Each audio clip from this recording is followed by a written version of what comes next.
My name is Heather, and the day I forgot a simple brown folder at home, I uncovered the kind of betrayal that rips families apart forever. I still remember the gravel crunching under my tires as I pulled into the driveway. I was supposed to be halfway to a regional turkey farming conference, something my grandfather once told me was my responsibility to attend as the heir of our family farm. But instead, I froze on the front porch, because through the cracked window, I heard my own parents whispering my name. Not lovingly, not proudly. No, they were plotting to forge my signature, plotting to sell my grandfather's life work behind my back, plotting to cut me out, their own daughter, as if I didn't exist. And in that exact moment, something in me shattered and something else was born. A fire, a plan, a revenge they would never see coming. Before I tell you how I dismantled their entire scheme piece by piece, if you've ever been betrayed by someone who was supposed to love you, a parent, a sibling, a partner, hit that like button.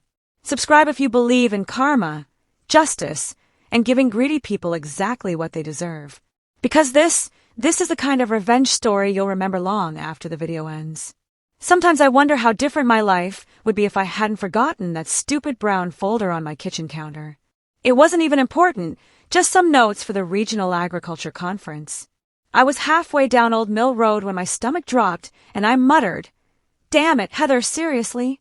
The folder had the data I needed to present, so I sighed, turned the truck around, and drove back toward the farm.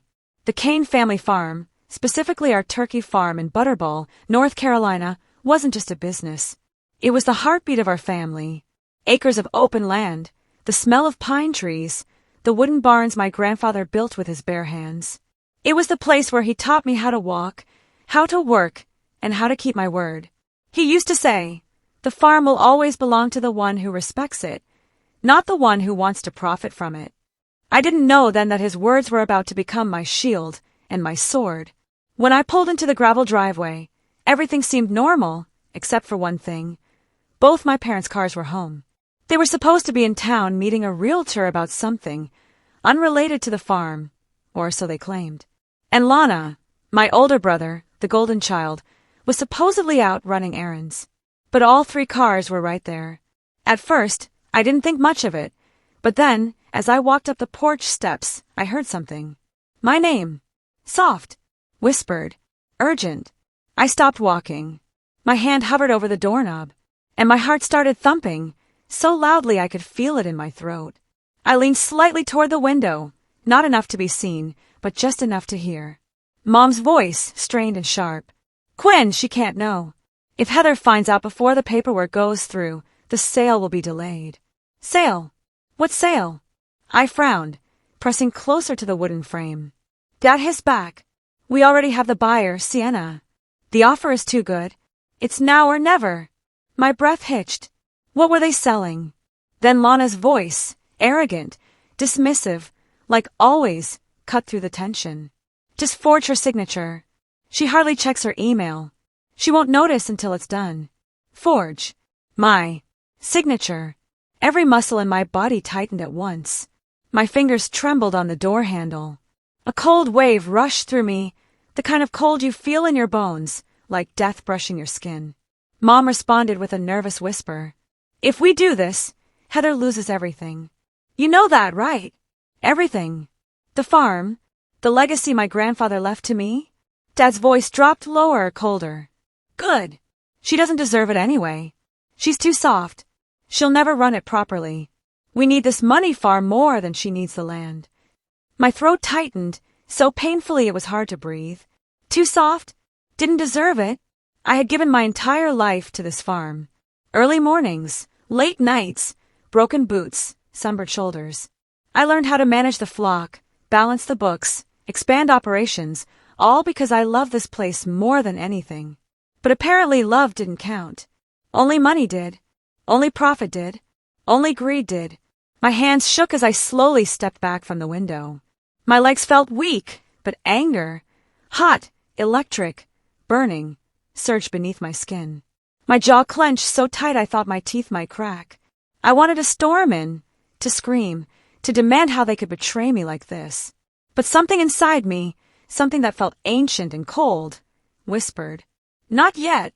So instead, I quietly stepped off the porch, boots sinking into the gravel without a sound. I moved behind the barn and stood there, hidden from sight, gripping the edge of a fence post until my knuckles whitened. For several seconds, I just stared at the farmhouse. The place where I learned to take my first steps. The place where we ate pancakes every Sunday. The place where I thought love lived. But maybe love had packed its bags a long time ago, and I just hadn't noticed. I leaned my head against the weathered wood and let out a shaky breath. My parents wanted to forge legal documents. My own brother encouraged it. They planned to sell the farm out from under me, the very land I was entrusted to protect. My heartbeat echoed in my ears. My chest felt tight. My stomach twisted painfully. But beneath all that pain, beneath the betrayal, a spark flickered. A spark of something dark. Something determined. Something that whispered, "If they want war, let's give them a war they'll never forget." I pushed off the fence, wiped my face, and steadied my breathing. There was no time to break down. No time to fall apart. My grandfather didn't raise me to crumble, he raised me to fight. In that moment, I made a silent promise. I would not let them steal my legacy. I would not let them rewrite my fate. I would not let them bury me with lies and forged signatures. They wanted to play dirty. Fine. I knew the farm better than any of them. I knew the land, the paperwork, the legal loopholes, the insurance policies, the estate details. And I knew one thing that they didn't. My grandfather may have left me the farm, but he also left me a secret that could destroy every single one of them. Their greed blinded them. Their arrogance made them sloppy. And their betrayal, that was my fuel.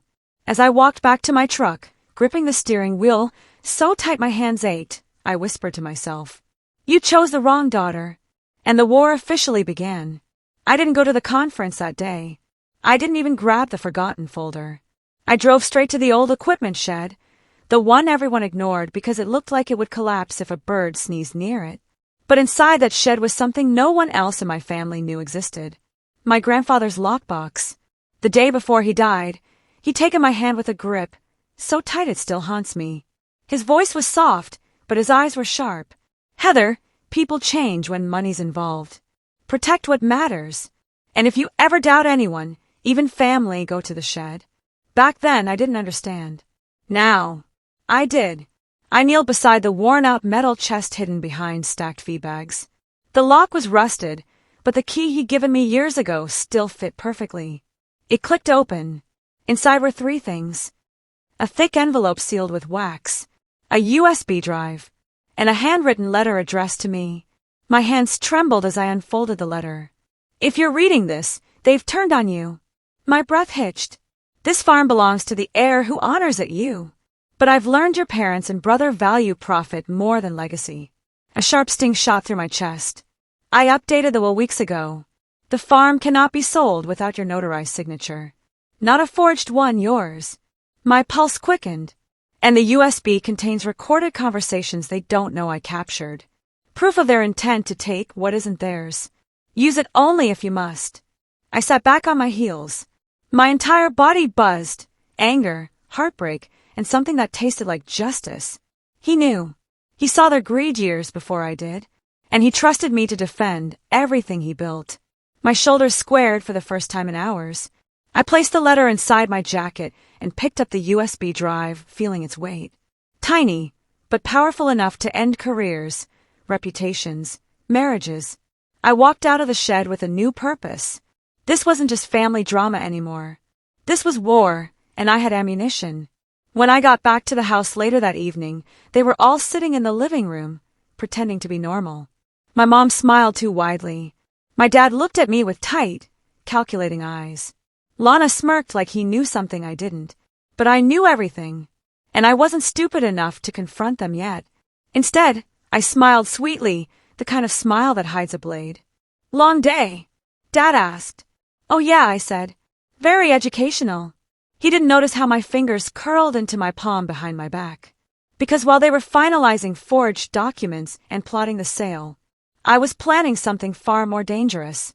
A quiet, surgical dismantling of every lie they'd ever told. One that would hit them where it hurt most. Their money, their reputation, their pride, and I couldn't wait. For the next 2 days, I played the role of the clueless daughter. I woke up early, fed the turkeys, checked the barns, made coffee for my parents like nothing was wrong. Every smile I gave them felt like pressing a hot needle into my own skin. But pretending was necessary. If they even sniffed suspicion, they would accelerate their plans. Meanwhile, I studied everything. Their calls, their whispered conversations, the documents left carelessly on the dining table. That's how I finally learned the truth. They weren't just selling the farm. They were selling it to a corporate agriculture conglomerate known for swallowing family farms whole, then tripling prices, firing staff, and turning communities into ghost towns. They were planning to hand over generations of Cain legacy for a profit that would dry up within months, leaving me with nothing but ashes. It made me sick, but what made me even sicker was the way they looked at me. Mom acted overly cheerful, the kind of cheeriness someone fakes when they're hiding poison behind their back. Dad kept asking suspiciously polite questions about my future plans. And Lana acted like he'd already won. One evening, while everyone was gathered around the dinner table pretending to be a happy family, Lana leaned over his plate and smirked. "You know, sis," he said, swirling mashed potatoes with his fork, "you should start thinking about your life after the farm. Maybe move to the city. Do something simple. Something that fits you." I stared at him.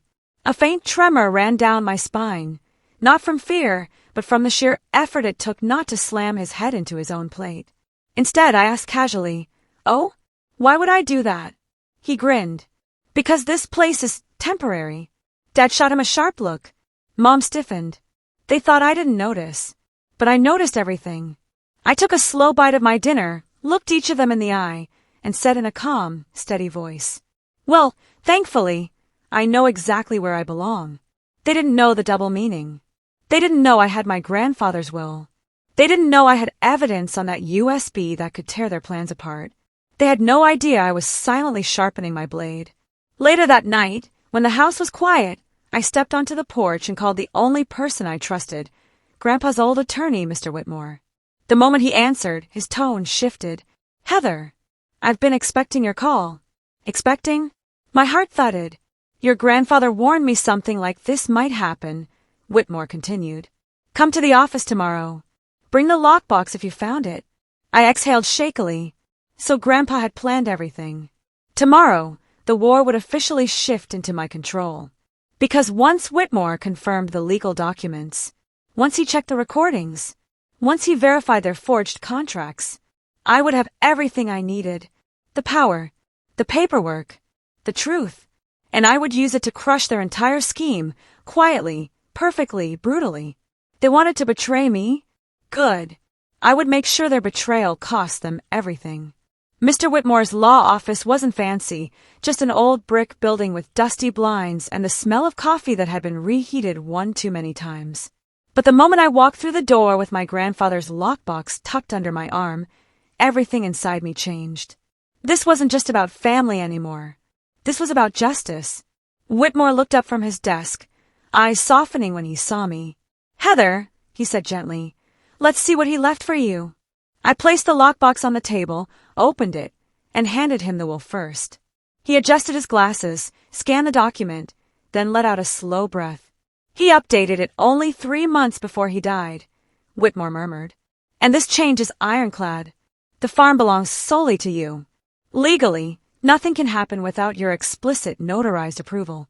My chest tightened with both relief and grief. "He knew they'd try something," I whispered. "Yes," Whitmore said softly, "and he prepared for it." He then slid the USB into his laptop. I sat frozen as voices filled the room, voices I knew far too well. My mother, my father, Lana, discussing how to pressure me, how to fake documents, how to claim I was emotionally unstable if things went wrong. It felt like being stabbed over and over, each sentence a fresh blade. My eyes burned. My throat ached. But I didn't cry, because every word they spoke became my weapon. When the recording ended, Whitmore looked at me with calm certainty. "Heather, with this evidence, you're not just protected. You have leverage. What do I do?" I asked. He folded his hands. "You wait. Let them walk into their own trap. Once they file the forged documents, I can have the entire deal shut down, and they will be legally exposed. Exposed how? I asked, voice trembling with anticipation. For attempted fraud, he said, and potentially conspiracy to defraud an heir. A shiver ran through me. My family wasn't just morally corrupt. They were committing crimes. Whitmore placed a reassuring hand on mine. I know this is painful, but your grandfather trusted you with this for a reason. You're stronger than all of them combined. For the first time in days, I believed it. When I got back to the farm, the atmosphere felt different. Heavy, tense, like the house itself knew secrets were crawling in its walls. Mom was in the kitchen pretending to cut vegetables. Dad was pacing like a man waiting for bad news. And Lana grinned the moment he saw me. Big day, he asked. You could say that, I replied smoothly. They didn't know I had just secured my victory. They didn't know the attorney was ready to pounce. They didn't know every step they took next would bury them deeper. They only knew what I allowed them to see. A daughter who seemed oblivious. A girl who hadn't yet discovered their betrayal. A lamb waiting for slaughter. But I wasn't a lamb. I was the wolf. And the trap my grandfather and I had set was about to snap shut. 2 weeks later, the final trap snapped. It happened on a Monday morning, the kind of morning that smelled like damp soil and cold wind. I was eating breakfast when my dad burst through the front door, face pale, hands shaking. Heather, he said, voice cracking, we need to talk. I put my fork down with surgical calm. Lana hovered behind him like a terrified shadow. Mom wrung her hands, mascara already smudged. Something was wrong, deeply wrong. What happened? I asked, feigning confusion. Dad swallowed hard. The buyers, they pulled out. They said they received an anonymous packet full of lies. Someone's trying to sabotage us. Oh, someone did. Me, and my grandfather's ghost standing right behind me. I tilted my head. Lies? About what? Mom's eyes darted away. Lana looked like he might vomit. Dad slammed a stack of papers onto the table, the forged contracts, the fake signature, every disgusting piece of their betrayal. Heather, sweetie, you wouldn't happen to know anything about this, would you? I took a slow breath, then stood. This was the moment. The climax. The justice I'd starved for. I picked up one of the forged documents between my fingers. You think I don't recognize my own signature? I whispered. Silence exploded around us. Lana stepped forward. Heather, don't. My voice was ice. I know everything. The recordings. The plan. The sale. Every word you whispered when you thought I wasn't home. Mom gasped. Dad's jaw snapped shut. Lana stumbled back as if struck. Then I delivered the final blow. I met with Mr. Whitmore. The real attorney. The one Grandpa trusted. The farm is legally mine. And what you tried to do. I dropped the fake contract on the floor. It's a felony. Mom collapsed into a chair. Lana muttered a curse.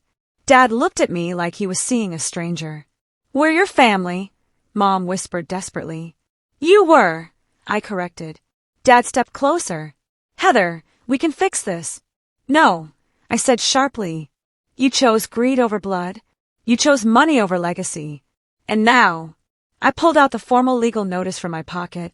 You're all being removed from any decision-making role. Effective immediately. The room froze. You can stay here until the end of the month, I continued. But after that, you're done. No more access. No more control. No more manipulation. Lana snapped. You can't do this.